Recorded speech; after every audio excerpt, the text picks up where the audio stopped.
Alam nyo ba, ang lugar na ito ay inspired sa isang similar installation sa South Korea. Ito ay simbolo ng pagmamahal, art at sustainability dahil LED lights ang gamit nila. Mas pinili ng artist ang white roses dahil nagsisimbolo ito ng purity and peace.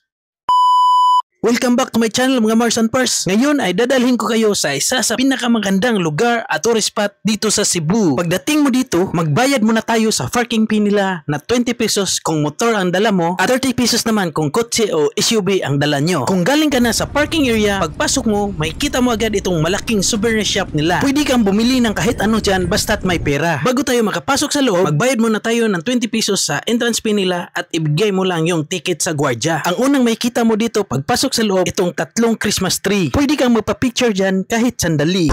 So ipakita ko sa inyo yung 10,000 roses nila.